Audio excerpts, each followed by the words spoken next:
Remembering Our Spirits from the book Around the Year with Emmett Fox. I realize I didn't do that on yesterday's video.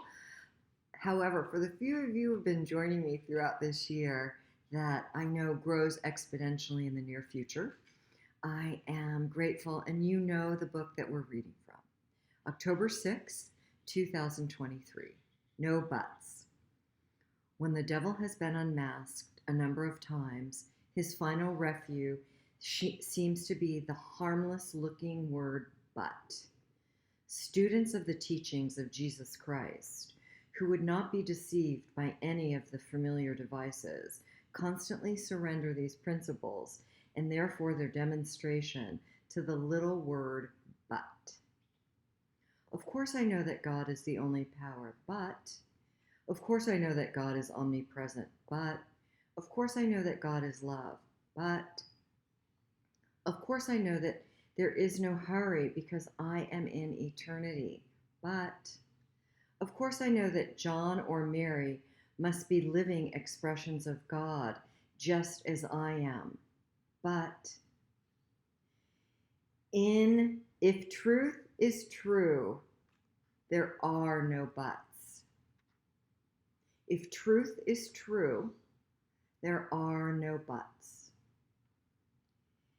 And they all will, with one consent, begin to make excuse.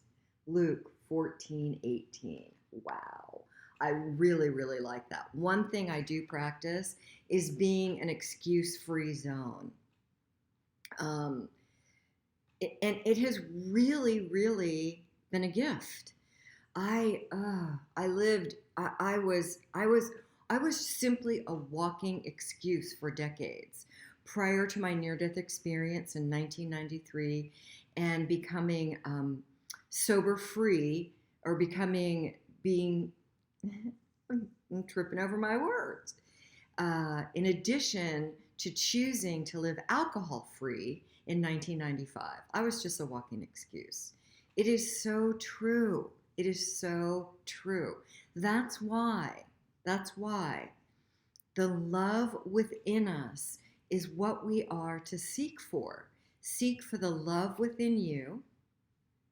Move through the obstacles that are in the way of that experiential remembrance so that you get to be the living expression of the love that is God. Then that way, what you attract in is love. We're all healing, the majority of us. I can't say everybody. I practice not speaking in absolutes except for the absolute of the love that I am. The love that I am, that you are, is an absolute. It is eternal. It is infinite.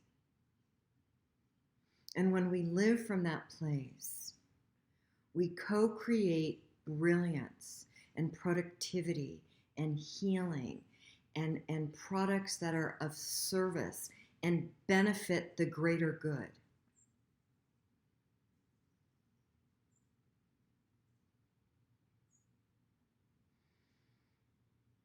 Where are you practicing but in your life? Where are you showing up with excuses? There's somebody in my life right now, and they're practicing sarcasm, and they're practicing, oh, just kidding. Oh, just kidding. They say something, and then they say, oh, just kidding. And part of them is not just kidding. They're moving through a very, very significant growth transition. And remember, there's part of spiritual growth, at least in my experience and the experience of people I've worked with and spoken with, that is hard and dark and gnarly. That's why we're meant to do it together. I look forward to hearing what your spiritual practices are. I would look forward to hearing how you've been willing to live as an excuse-free zone yourself, taking full personal responsibility for every agreement that you make in your life. And that you stop making silent agreements and start making conscious verbal agreements with yourself and others. Lots of good tools today. Pick them up and use them. Pick them up and beat yourself up and others with. It's up to you. I suggest you pick them up and use them as a tool and some new arsenal in your spiritual tool belt to feed your spiritual power, your spiritual consciousness, and your spiritual nature. As always, take the best for you and leave the rest. Have a blessed day.